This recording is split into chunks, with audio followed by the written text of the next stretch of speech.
Como escrevem nossos escritores?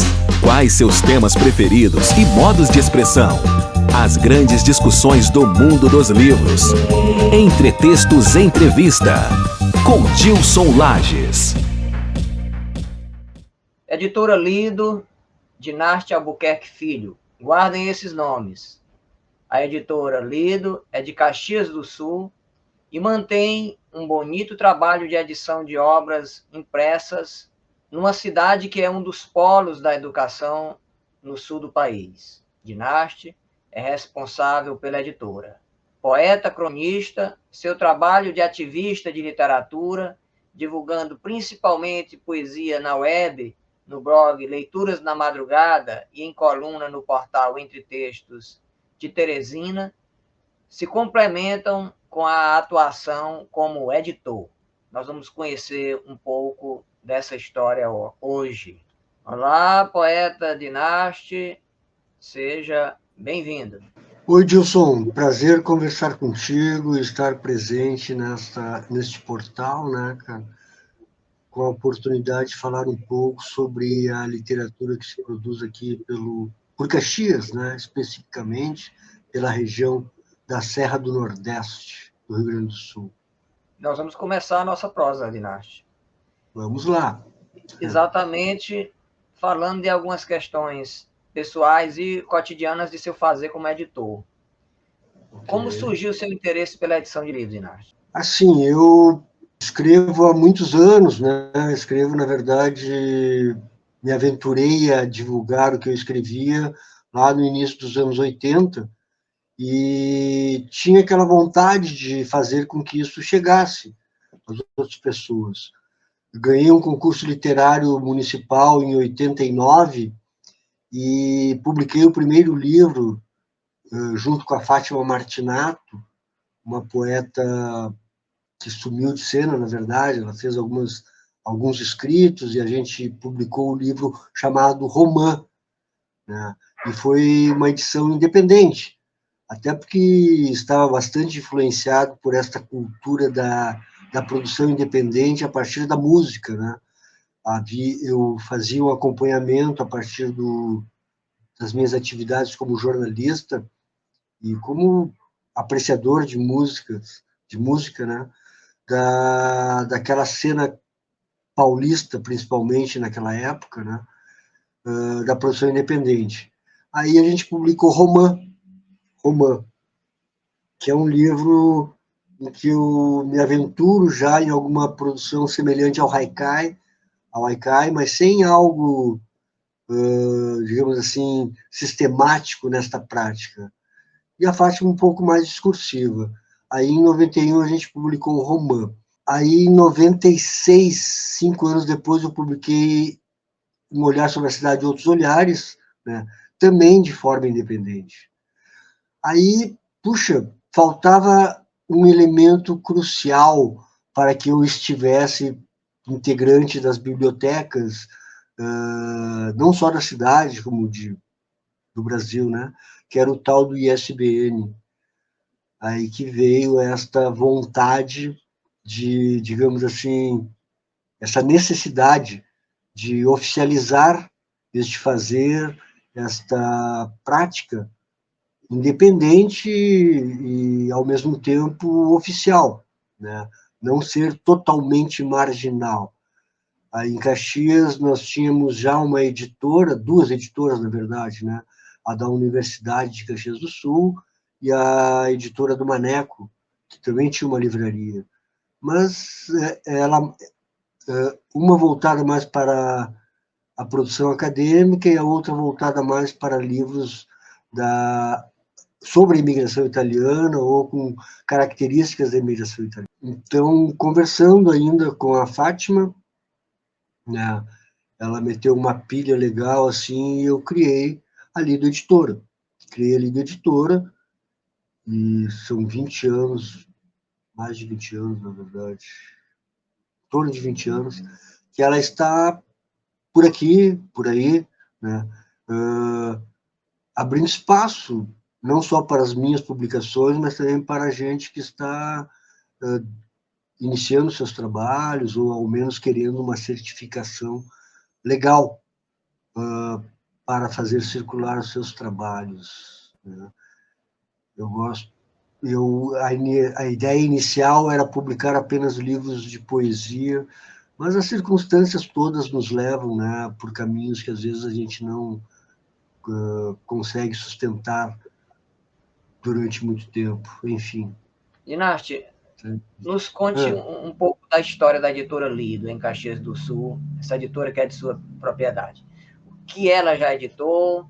Eu estou aqui com um portfólio de alguns livros que foram editados e eu vou apresentar a imagem. Aí estão alguns dos livros. Você poderia falar sobre eles, Dinasti? Quantos livros a editora já produziu?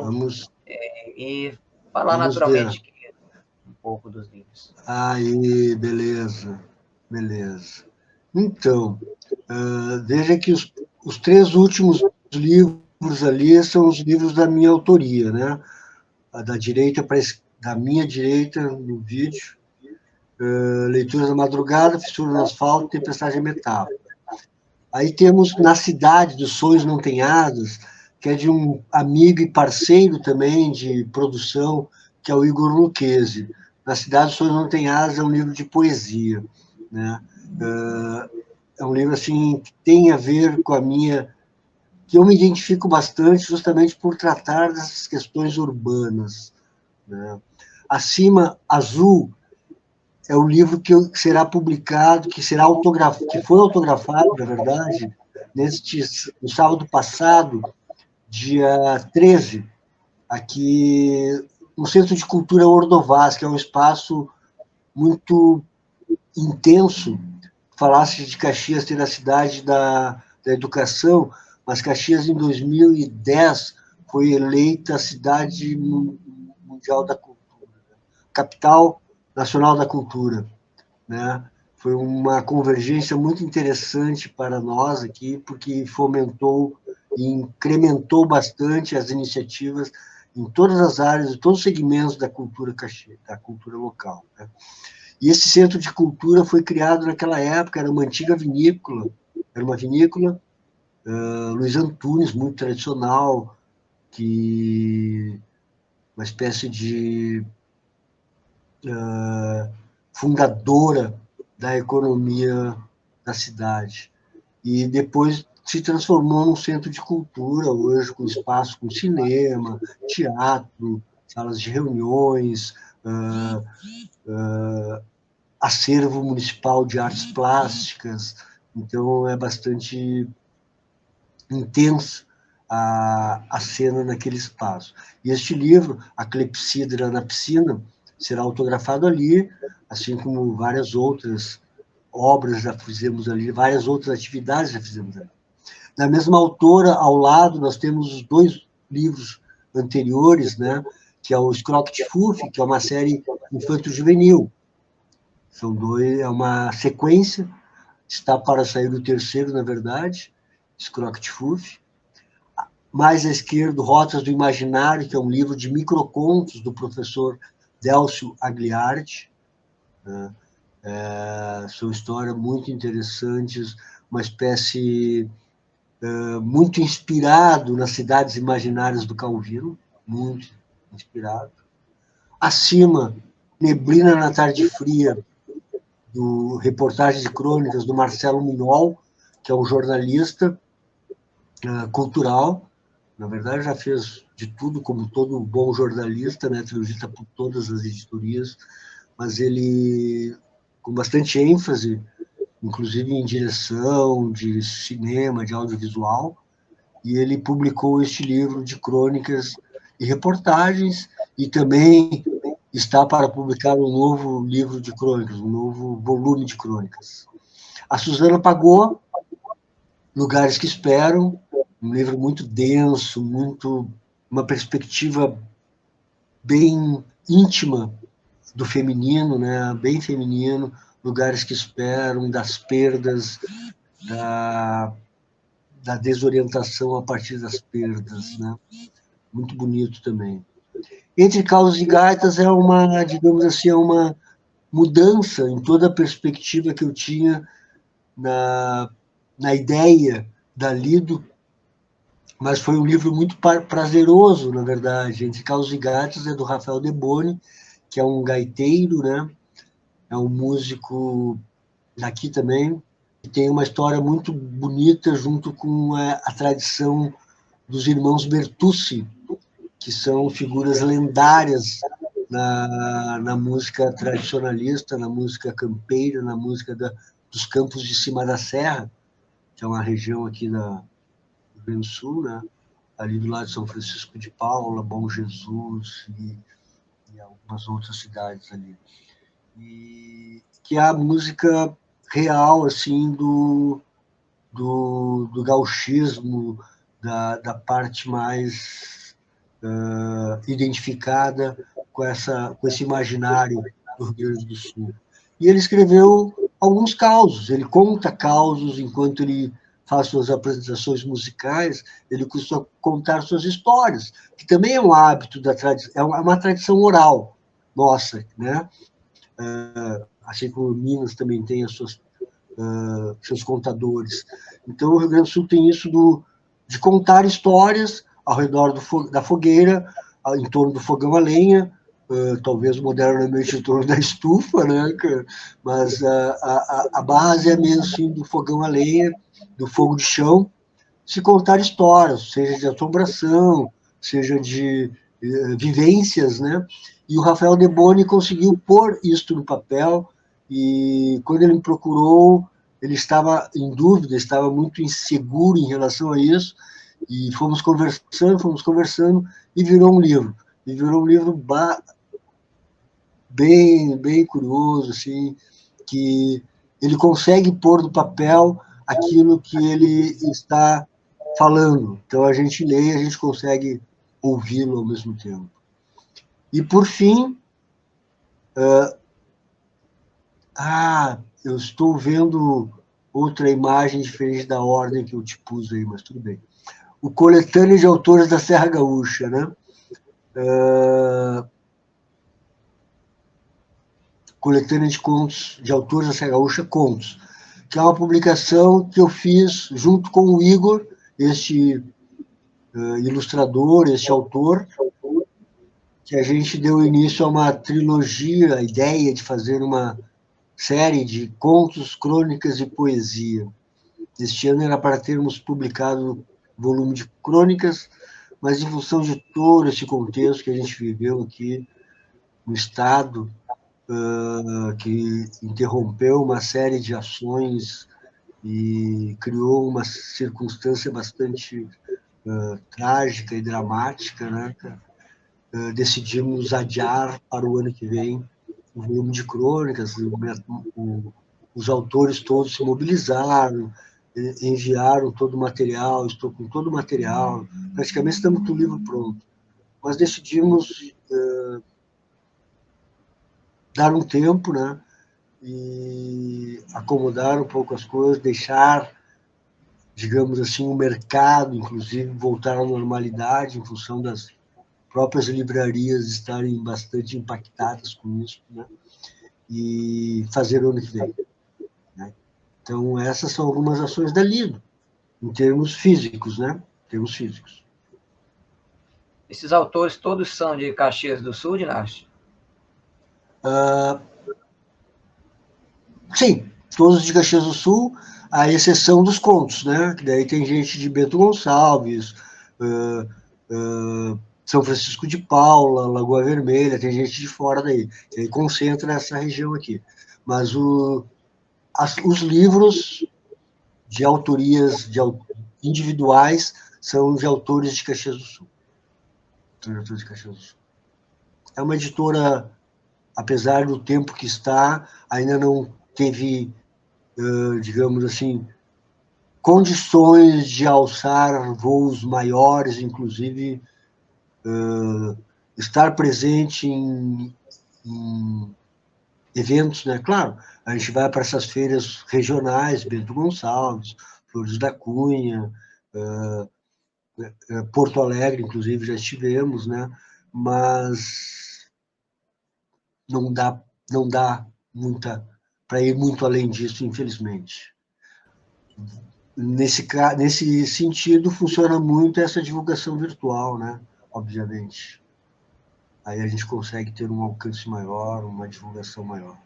Nós vamos conversar um pouco sobre a edição de livros em si, sobre o livro em si e sobre a edição de livros, Dinasti. Sim. E eu vou começar com uma provocação. A Aham. propósito do nosso bate-papo aqui, eu andei lendo esses dias, estimulado por conta dele, andei lendo Humberto Eco, andei lendo Robert Darnton, e eu extraí aqui de um conjunto de anotações promovido por uma interlocução entre o Humberto Eco e o Jean Claude Carriere, que tem Sim. a Record publicou um livro muito interessante de título Não Contem com o Fim do Livro. Eu extraí um trecho de uma fala dele que é muito oportuna para a gente começar essa conversa. Ele diz o seguinte: o livro venceu seus desafios e não vemos como, para o mesmo uso, poderíamos fazer algo melhor que o próprio livro. Talvez ele evolua em seus componentes, talvez as páginas não sejam mais de papel, mas ele permanecerá o que é. Eu duvido muito que a gente não tenha esse livro em papel. Veja bem, livros impressos ainda são o formato preferido dos leitores. Em todas as pesquisas de leitura que se realiza. Tanto é verdade que os leitores digitais, se fez tanta propaganda deles, se fez tanta promessa em torno deles, eles não conseguiram, de fato, sepultar o livro impresso. Eu vejo que o livro impresso deixa em nós uma relação mais pessoal, mais próxima com as letras, seus significados. Então, como editor que você o é, por que o livro, nesse formato, o livro impresso, parece que ainda é eterno? Eu realmente não consigo imaginar uma sociedade sem o livro impresso, né? A gente sabe o alto custo que é executar este produto e se a gente pensar também como chegar a ele, né? E o espaço que ele ocupa para quem realmente gosta de ter o objeto em casa, né? No redimensionamento do espaço social. Mas não existe um prazer em relação ao leitura, né? Não existe um prazer maior do que abrir uma página, do que sentir o cheiro de uma obra, né? De um livro. Essa falta de proximidade com o livro digital, essa falta de intimidade com o virtual, é algo assim muito triste, na verdade, né? Eu acredito que a internet e seus livros, seus textos, né, ajudam bastante, sim, é uma ferramenta de suporte, até mesmo para o incremento da leitura, até mesmo para o incentivo à leitura. Mas não tem como substituir o livro, o objeto livro, o papel, o manuseio, aquele contato, o tu até dormir com o livro no teu colo, né? Ainda aposto nisso não só como leitor, como acumulador de livros, né? Como editor, enfim, né? Porque ainda me parece ser a ferramenta mais aproximativa do conhecimento, né? Mais facilitadora, justamente por este manuseio, pelo sensorial, de tu poder tocar, virar a página, voltar nela, escrever nela. Me desculpe alguns puristas, né? mas escrever nas páginas, virar a orelha da página e etc. Reforço, sim, que a ferramenta da internet, do livro virtual, do e-book, enfim, é facilitadora porque cria alguns acessos, né? Aproxima também o texto de leitores que talvez não tenham condições de chegar ao livro e as questões geográficas, né? Eu aqui em Caxias do Sul não tenho muitas vezes condições de fazer chegar meus trabalhos, não só da minha autoria, como os dos autores da Lido Editora, fazer chegar em livrarias aí do Piauí, por exemplo, né? Fica difícil. E fica difícil também fazer que o leitor dentro da livraria seja seduzido por aquele livro que está colocado na prateleira de baixo do acervo da livraria. E esta é uma briga antiga que eu tenho, desde leitor como autor, né, leitor de poesia, que nunca achava muitos os livros de poesia num lugar de fácil acesso nas livrarias locais. E depois, como editor, ver que os livros dos autores caxienses nem sempre estavam visíveis, né? Nem sempre estavam naquele nível do olhar onde estavam já os autores consagrados. Enfim, o livro virtual, a internet facilita esta possibilidade, embora tenhamos milhões, zilhões de publicações que também desnorteiam o leitor mais incauto, o leitor ocasional. Mas acredito que o livro físico, o livro papel, o livro que tu consegue manuseá-lo e cheirá-lo e guardá-lo embaixo do braço ou botá-lo no bolso, dependendo no caso do pocket, ou guardar na bolsa, na mochila e carregá-lo para todos os lados, é muito mais apaixonante do que o livro na tela, mesmo que tenha um tablet, mesmo que tenha um notebook, porque ele tem algo assim desta frieza, desta tecnicidade que a mim, né, e eu vejo isso, apesar de tudo isso, ainda vejo nos leitores jovens, né, quando faço algumas incursões em escolas, instituições, que eles têm ainda um fascínio pelo livro no papel. Eles também não estão totalmente ligados ou apenas dedicados à leitura na tela. Eles também têm uma certa preguiça em relação a isso. E o livro no papel exige uma concentração que, às vezes, quando a gente está em frente à tela, mesmo concentrado naquele livro, há outras entradas, há outras chamadas ali que acabam distraindo.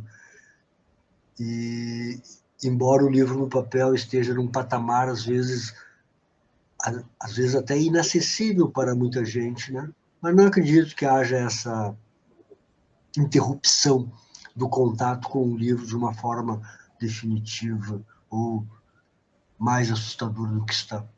Nós estamos acompanhando profundas transformações no processo de edição de livros com a chamada impressão sob demanda. Hoje é possível se providenciar a confecção de um único livro, assim como nós podemos fazer uma tiragem de 100, 200, 300, 500, 1.000, 2.000, 3.000. Hoje, então, nós temos essa possibilidade. Qual é a sua avaliação sobre essas novas possibilidades acerca do processo de edição de livros? Favorece, de fato, a literatura? Democratiza? Como é que você avalia? Creio que facilita bastante, Gilson.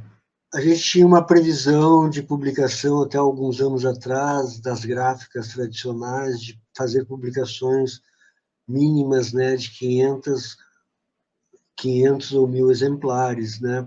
Isso é muito livro. Já era muito livro há 20 anos, eu digo assim, em termos de autores independentes, de pequenas editoras, né? Hoje a gente consegue, já nessas gráficas tradicionais, publicar 200 livros, 300 livros. Obviamente, o preço fica mais alto, né? custo é mais elevado. As gráficas que oferecem agora por demanda têm essa relação do custo-benefício, né? Porque elas também estão com qualidade na impressão, na finalização, no objeto final, né? E a gente consegue daí entender melhor o que está acontecendo no nosso entorno, inclusive nas nossas ações como editor e como autor. Até onde conseguimos chegar em termos de alcance, em termos de mídia, inclusive, para divulgar o trabalho que a gente faz. Se há um retorno interessante, digamos, na sessão de autógrafos, se há uma sessão de autógrafos, se há mais de uma sessão de autógrafos, o que vendeu, o que deixou de vender. Quer dizer, a gente evita que fiquem livros acumulados, né? Fiquem livros no estoque, que fiquem livros assim, ao Deus dará, aí tu já tem vontade de postar, ou melhor, de publicar coisas novas, né? E ainda está com aquele volume de exemplares da tua produção anterior. E aí acaba criando um certo, não direi um trauma, mas fica um certo receio até de investir novamente num trabalho novo, sem saber onde isto vai chegar. Então, acredito que este redimensionamento, ou esta possibilidade de tu publicar 100 livros, 200 livros, de publicar uma tiragem bem pequena, que seja, né? A gente vê hoje uma pluralidade de autores que não dão continuidade a isto, né? Querem publicar um trabalho. Escrevi um livro lá, quero realizar o meu sonho, ou quero realizar o sonho dos meus pais, ou quero realizar o sonho, sei lá, da minha filha, e publicar um livro dela. E aí não valeria a pena publicar 500 exemplares, porque será um livro feito apenas para os familiares, será feito um livro apenas para os amigos. Então, felizmente, existe esta possibilidade hoje, que creio que atende uma demanda, inclusive, de um conceito maior de mercado, né? Caramba. A gente sabe também que a realidade livreira é algo bastante difícil, né? Vimos fechar livrarias pra caramba nos últimos anos, mesmo em Caxias, apesar de ter esses títulos todos, assim, ter esse conceito, inclusive, como tu te referiste, de ter pesquisadores, autores da área da literatura infantil, infanto-juvenil, e, enfim, ainda assim a gente tem poucos espaços físicos para comercializar o livro, né? Não falta espaços para a gente falar e divulgar sobre literatura, isso não, né? Mas se vê dificuldades nessa circulação. Recentemente, principalmente, vamos situar melhor, assim, desde que houve esses problemas climáticos, assim, está difícil conseguir fazer que os livros cheguem a outros lugares em função das restrições logísticas, né? E da reorganização dos espaços fora de Caxias do Sul. Aqui, felizmente, a gente não teve tantos problemas quanto outras cidades no estado, né? Mas tá complicado em termos de espaço, assim. Então, a tiragem, sendo menor, fica melhor para o autor, fica melhor também para a editora. Consegue-se daí viabilizar de alguma maneira pelas redes sociais, né?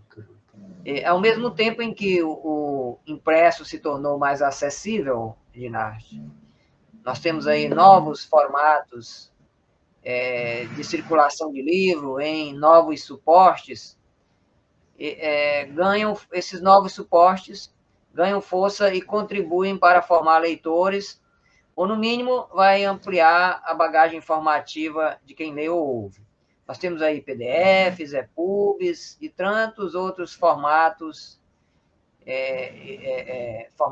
que exigem a leitura propriamente dita. Mas nos últimos anos nós alcançamos também aí uma avalanche de audiobooks, que criaram um mercado aí extremamente promissor.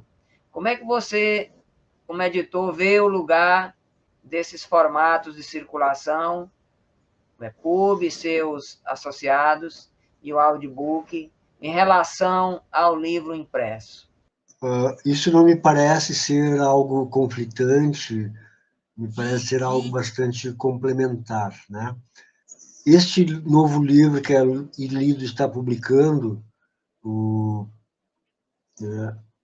A Clepsida na Piscina, da Suzana Weber Alves, né, que é a autora do Scrocket Fuf 1 e 2, que deve ser o terceiro, é uma autora com uma deficiência visual muito grave. A Fátima Martinato, com quem eu publiquei o primeiro livro, Romã, lá em 91, ela também tem uma deficiência visual muito grave. E ela, ela optou por não publicar mais, mas a Suzana continua publicando, e ela escreve a partir de algum sistema de auxílio para esse tipo de deficiência que ela tem. E faz trabalhos maravilhosos em escolas, em instituições, a convite, ou porque ela oferece também, para divulgar seu trabalho e para contar histórias. Ela também é uma contadora de histórias. E ela não quer, ela ouve, mas ela não entende que o que ela faz deve virar um audiobook. Então é muito curioso isso, até porque há poucos dias eu estive numa instituição, e eu sei que tu vai me perguntar também sobre isso, pelo que a gente conversou internamente, né, sobre o Programa Permanente de Estímulo à Leitura. Eu estive numa instituição que se chama APADEV, aqui em Caxias do Sul, que é a Associação de Pais e Amigos de Deficientes Visuais, para conversar sobre poesia, para conversar sobre o meu trabalho, né, específico, mas também sobre a poesia de forma geral. E vejo que isso assim é uma grande palhaçada quando dizem que as pessoas com algum problema, com alguma deficiência, né? Talvez eu use termos errados aqui, peço que me desculpem se eu for inadequado, mas não é a intenção. Mas, enfim, com alguma deficiência, né? Dizer que não leem ou que não precisa se voltar a eles.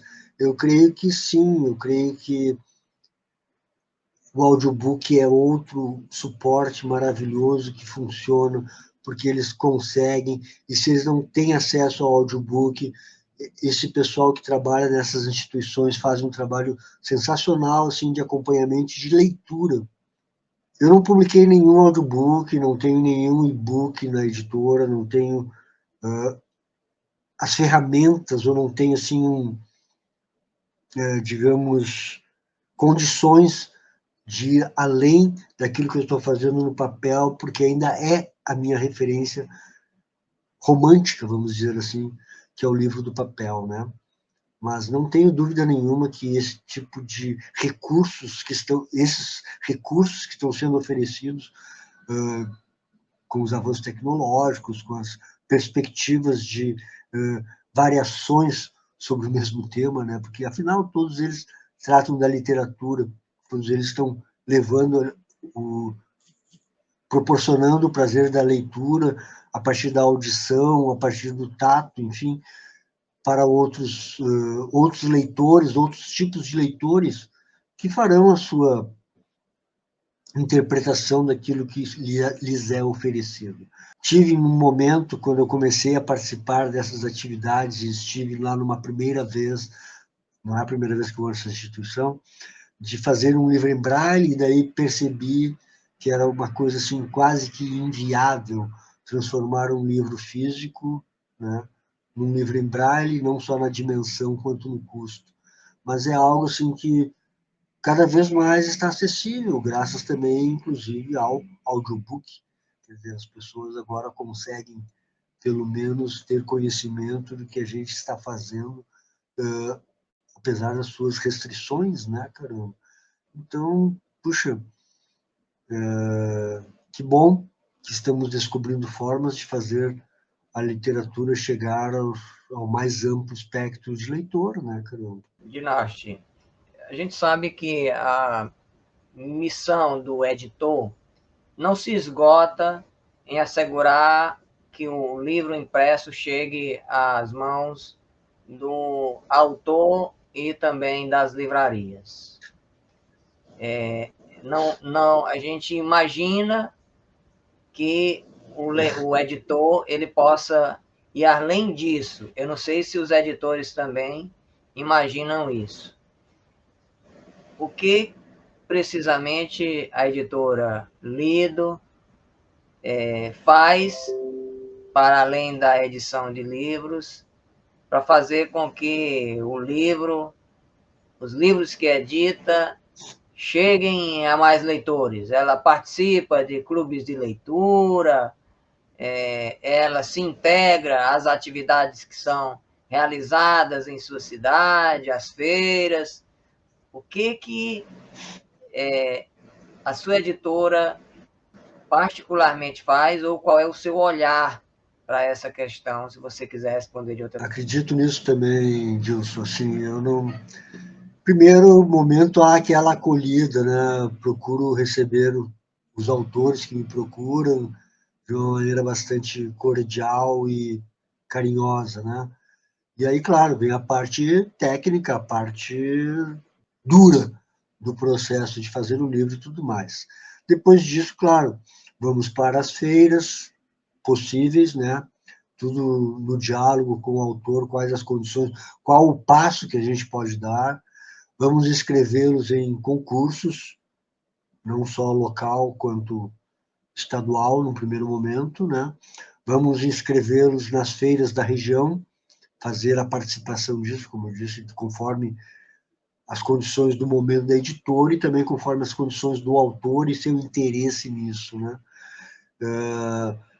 E vamos procurando situá-lo dentro da cidade em atividades dentro desses programas que o município oferece, ou oferecendo o produto livro e oferecendo o produto autor para as escolas que costumam promover atividades interativas com os autores locais, né?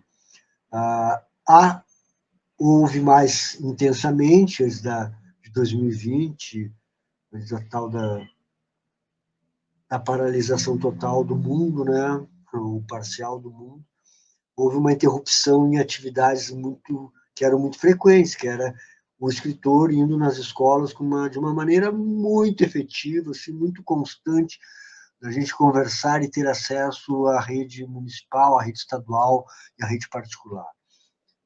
Desde o ano passado,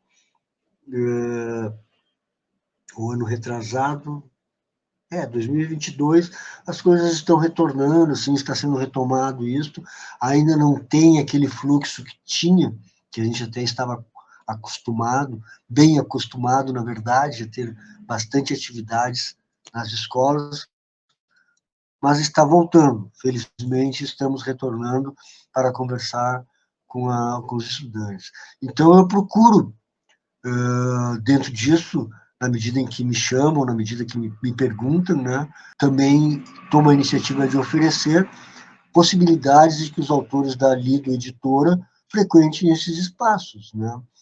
A gente tem algumas ações particulares de uma livraria aqui na cidade, que toda semana tem um encontro chamado Órbita Literária, né, em que dialoga, que oferece espaço para autores dialogarem com o público desse espaço, né? E vamos fazendo coisas assim, pouco a pouco, não são saltos, não prometo mundos e fundos, porque eu não tenho como prometer mundos e fundos, mas prometo, pelo menos, não deixar desacompanhado esse autor no tempo que a gente estiver trabalhando com aquele material que a Lido publicou, né, Carol? Ainda hoje, alguns dos livros que eu comentei ali, eles já estão assim, praticamente, já teve outra publicação a partir desses livros, mas eu continuo ainda divulgando, porque eu sei que o autor também tem, e sei que vale a pena ainda divulgá-lo, porque, putz, acredito que os critérios adotados, os critérios que eu adotei para publicar, eles preservam algum valor, assim, do entendimento do que é uma qualidade de publicação.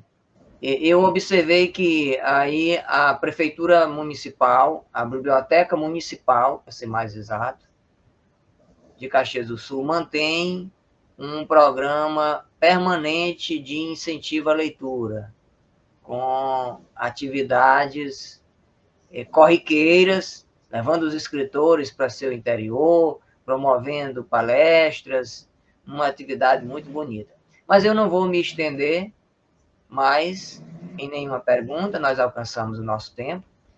Quero agradecer a sua gentil acolhida e esperamos aqui ter a possibilidade da interlocução num outro momento, falando sobre autores editados por sua editora. Muito obrigado e até a próxima oportunidade. Gilson, eu que agradeço a tua atenção, obrigado pelo espaço, obrigado por a oportunidade de poder falar um pouco da Lido e algum cenário da cidade aqui. Até uma próxima, meu caro. Até a próxima, muito obrigado. A você que nos acompanha pelo Círculo Literário Entre Textos no YouTube, nosso muito obrigado. Estaremos de volta na próxima quinta-feira, às 20 horas.